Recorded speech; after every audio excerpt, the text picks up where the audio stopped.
Pocket का पैसा खत्म हो गया है सब, समझ ही में नहीं आ रहा कि पैसा कौन ले गया। चौथा इकोनॉमी बोलता है, चौथा हो गया है। यहाँ हम पॉकेट में हाथ डालते हैं तो साला खर्चे का पैसा नहीं है। मजदूर एकता जिंदाबाद, मजदूर एकता जिंदाबाद। उसको जमाना, गरीब आदमी बुनियाद होता है साहब, उसको ऐसे मत उजाड़ो यार, कुछ तो शर्म करो। सरकार देश को बेचने के कगार पे खड़ी, हर चीज को बेचना चाहती है, जो भी प्रॉफिट कमाती है। राक्षस किसको कह रहे हैं? गवर्नमेंट को। हमारा सारा धन हड़प रही है, नोच रही है हमको। मजदूरों को बिल्कुल जीना हराम कर रखा है। 14 में वादे किए थे वो खोखले निकले। सब खोखले हैं, सारी चीजें खोखली हैं, सब खोखला है, सब जुमला पता नहीं कौन क्या क्या नाम दे के लोग पुकारे, सब कम है।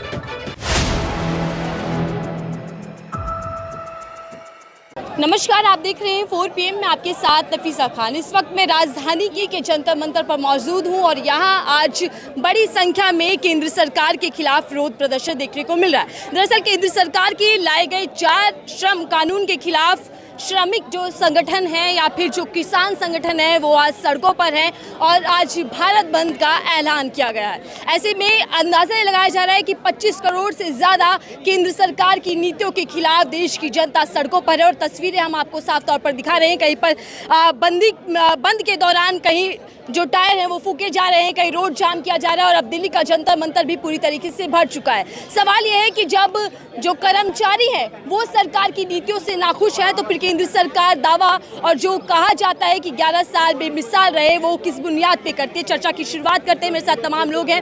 क्या कुछ कहना चाहेंगे सर? आज भारत बंद और आप बड़ी संख्या में सड़कों पर हैं, क्या आपको लग रहा है कि केंद्र सरकार की नीति खिलाफ है? आप हम बैंक को रिप्रेजेंट कर रहे हैं, हमें केंद्र सरकार की नीति पर बिल्कुल भरोसा नहीं है। वो हर एक चीज़ को प्राइवेटाइज करते जा रहे हैं। वो आउटसोर्सिंग इतना ज़्यादा कर दिया है बैंकों में कि 10-10, 12-12 हज़ार रुपये नए लड़के भरे जा रहे हैं और वो मतलब सही नहीं है। हमें सरकार की नीति पर बिल्कुल भरोसा नहीं है। सबसे पहले तो भारत बंद की बात करते हैं, इसकी ज़रूरत क्यों आ पड़ी?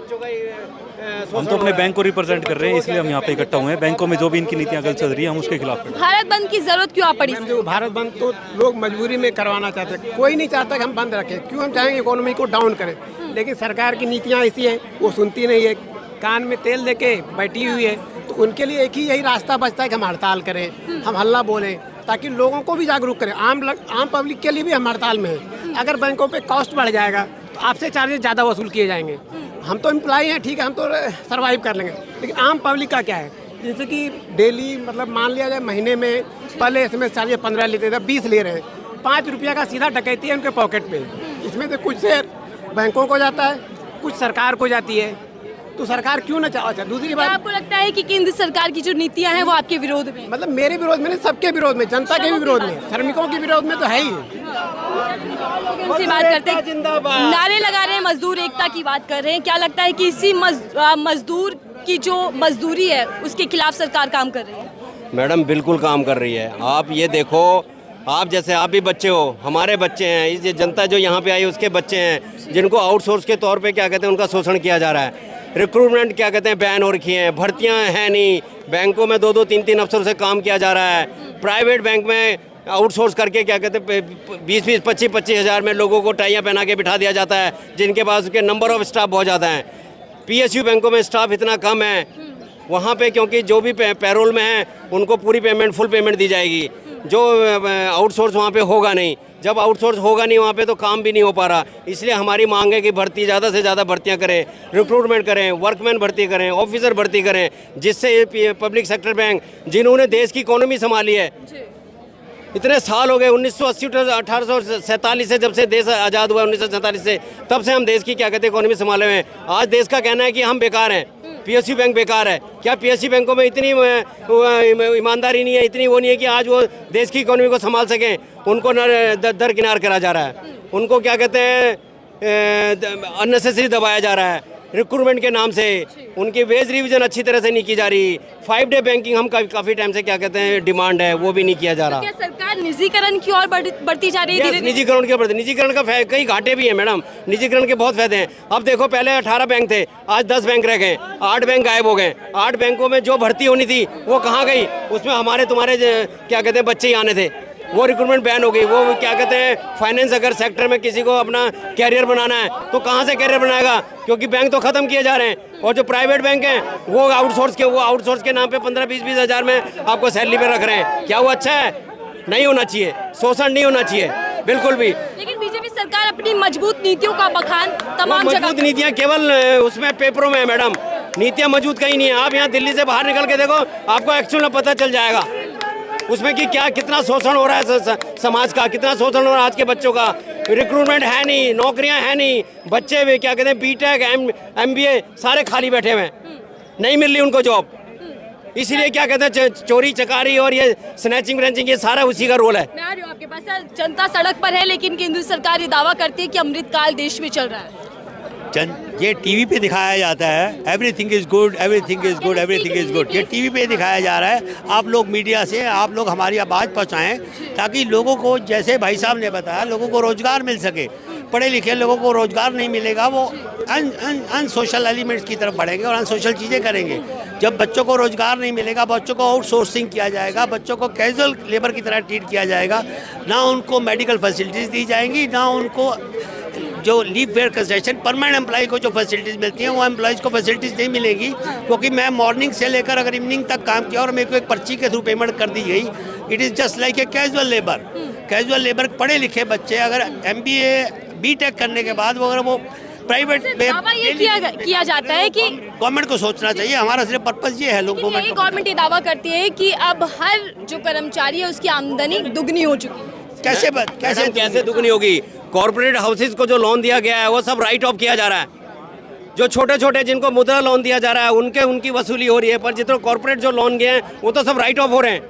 अंबानी, अदानी, टाटा, बिरला ये तो सब मौज कर रहे हैं। जो टैक्स है वो हमारे क्या कहते हैं आम जनता के उससे करा जा रहा है। हमारी सैलरी से टैक्स सैलरी से ही कट जाता है, उनका कोई टैक्स नहीं है। इतनी क्या कहते हैं चोरी चकारी है, उसका कौन जवाब देगा? वो गवर्नमेंट के पास कोई जवाब नहीं है।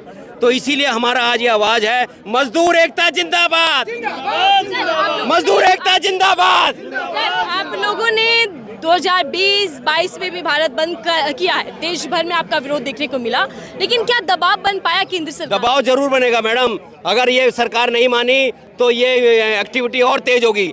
हो सकता है कि इसको 2 दिन किया जाए, 3 दिन किया जाए, हो सकता है आगे इंडिपेंडेंस तो बड़ा मोर्चे की तैयारी है। ये तो अभी टेलर है, लड़ाई तो अभी आगे बहुत बाकी है। लेकिन 11 साल का हिसाब किताब सरकार देती है कि कितने बेमिसाल रहे। बेमिसाल सरकार का अपना आलकन है, लेकिन आप देखिए जनता क्यों सड़क पे आती है। अगर ये सब चीज़ें सरकार की कही हुई सही चीज़ें होती तो आज सड़क पे जनता नहीं होती और ना प्रदर्शन करती उनके खिलाफ।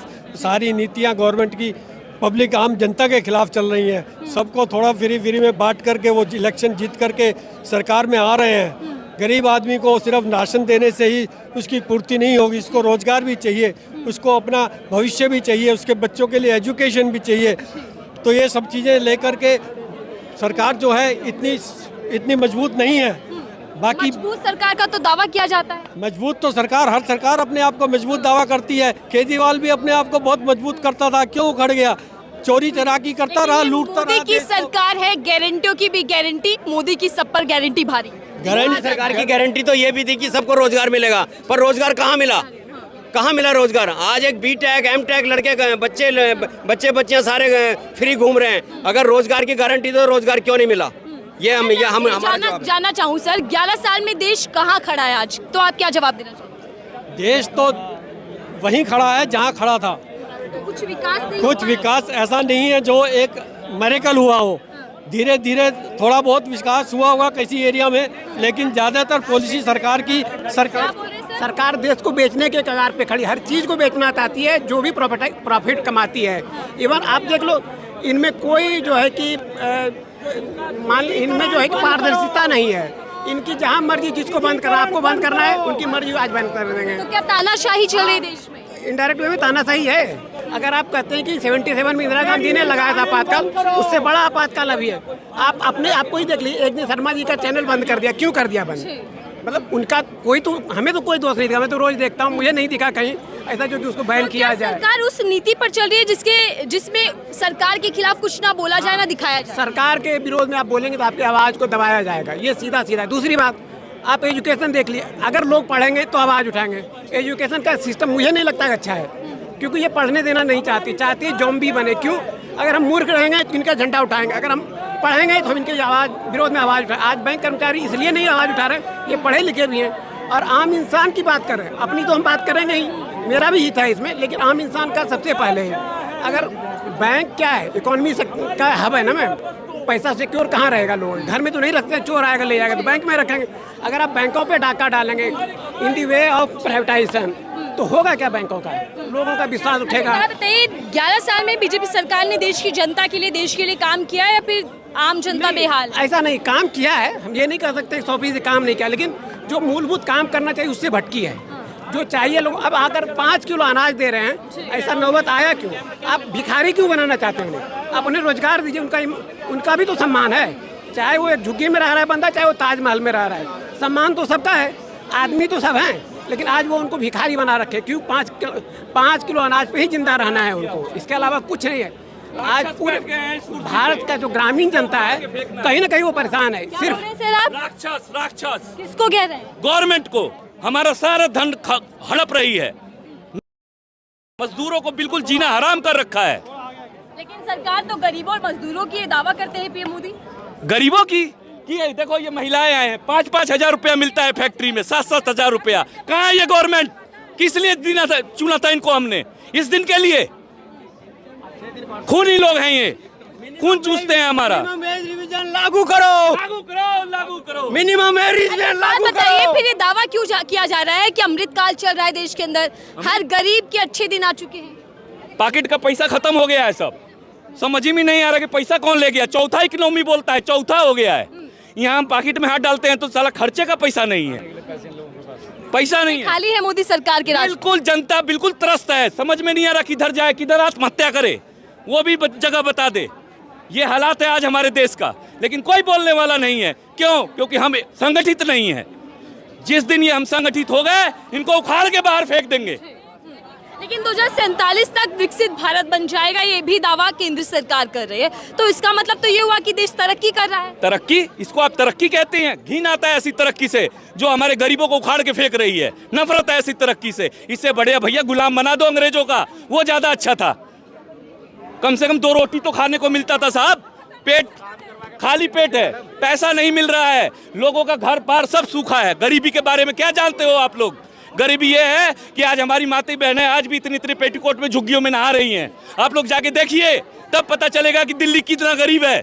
इन लोगों ने झूठ बोला है हमसे, गद्दारी करी है इन लोगों ने हमसे, गद्दार हैं ये लोग।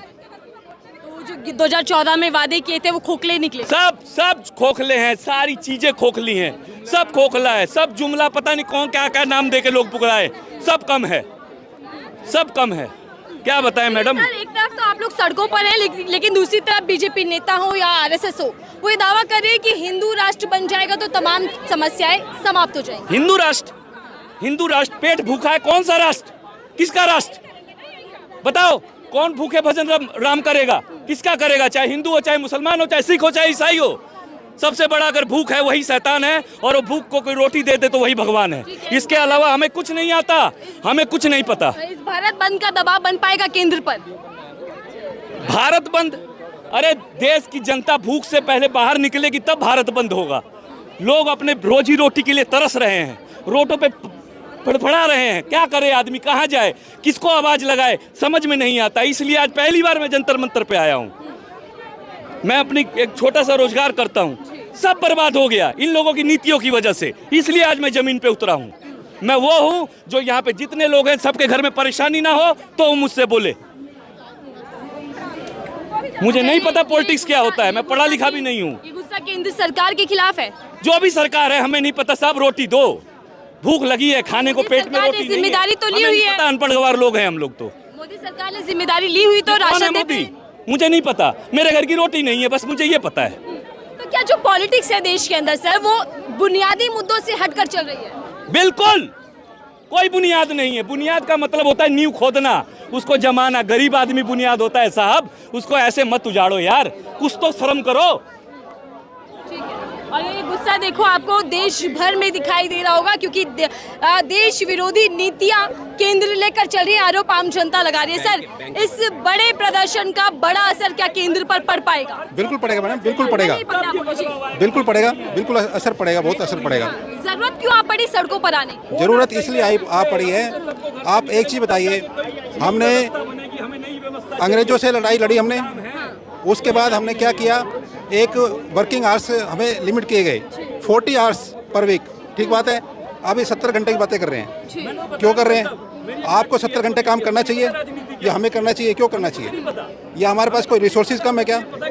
इतने लोग खड़े, इनको रोजगार दो। आप 40 घंटे काम कराइए ना, कहते हैं 70 घंटे काम करेंगे। इन्फोसिस वाले भाई साहब कह रहे हैं, वो मूर्ति जी क्यों कह रहे हैं? उससे क्या होगा? कहते हैं देश का विकास होगा। 70 घंटे काम करने देश का विकास नहीं होगा, पूंजीपतियों का विकास होगा। उनकी बड़ी गाड़ी आएंगी, उनकी ओडी आएगी, मर्सिडीज आएगी, उनके बंगले बड़े बनेंगे। हम तो 70 घंटे काम करके क्या फायदा है? क्या आप ये आरोप लगा रहे हैं कि जो देश की सरकार है वो केवल और केवल पूंजीपतियों की विकास के लिए काम? एग्जैक्टली इसके अलावा कुछ है ही नहीं। की सरकार बताओ। भाषण में कहते हैं क्या गरीबों के लिए बताओ क्या किया? आप बता दीजिए। चलिए, देखिए 5 किलो राशन की व्यवस्था, शौचालय मुफ्त, बड़ी उपलब्धियां गिनवाई। इससे पहले वाली सरकारें भी देती थी, सब कुछ देती थी। कौन सी सरकार? राशन कार्ड के पहली बार बने हैं। 70 साल से राशन कार्ड नहीं था क्या किसी के पास? पीला कार्ड, व्हाइट कार्ड, गुलाबी कार्ड, पिंक कार्ड नहीं होते थे? अच्छा, इस सरकार की भी कुछ उपलब्धियां हैं या नहीं? नहीं, हमें तो आप बताओ ना, क्या एक बता दो। चलो 3 बता दो, आप 3 बताइए। आप साल की 11 उपलब्धियों में सबसे नई तो जुड़ी है ऑपरेशन सिंदूर। अच्छा, ये भी बीजेपी गिनवा रही है। अरे मैडम, सिंदूर लगाए क्या करना है बताइए? क्या हो जाएगा सिंदूर से? आप बताइए, आप कुछ है तो बताइए। आप फौज को देखिए मैडम, ये जो आपने क्वेश्चन किया है ऑपरेशन सिंदूर, ये उपलब्धि बता रही है BJP. That is a different मुद्दा। ये कोई ये मुद्दा मोदी जी की उपलब्धि है। ये हमारे देश की फौज ने किया है, मोदी जी ने नहीं किया। हमारे देश की रक्षक अच्छे हैं, लेकिन आप देश की गरीब एक मजदूरों के खिलाफ आप जो नए लेबर लॉ ला रहे हो, तो मजदूरों के हकों के ऊपर तो आप अपनी एक दराती हंसिया चला रहे हो ना। मजदूरों के हकों को ताक पे रखो। तमाम वो लोग हैं जो कर्मचारी हैं, जो कह रहे हैं कि देश की सरकार जो है हर वर्ग के खिलाफ ऐसे कानून ला रही है जो उस वर्ग की विरोध के लिए। और अब सवाल ये है कि जब देश के अंदर इतनी बड़ी संख्या, करीब 25 करोड़ लोग सड़कों पर हैं और ये कह रहे हैं कि मोदी सरकार में बेहाल हो चुके हैं, उनके काम रोजगार पूरी तरीके से ठप है, तो फिर मोदी सरकार ये दावा क्यों करती है कि 11 साल बेमिसाल रहे? इस सवाल के साथ आपकी क्या राय है, आपको छोड़ रही हूँ और बताइएगा कमेंट बॉक्स में लिखकर कि क्या मोदी सरकार ने देश के लिए काम किया या केवल और केवल कागज तक ही काम और नीतियां सीमित रह गई। देखते रहिए 4PM, मैं थी आपके साथ नफीसा खान।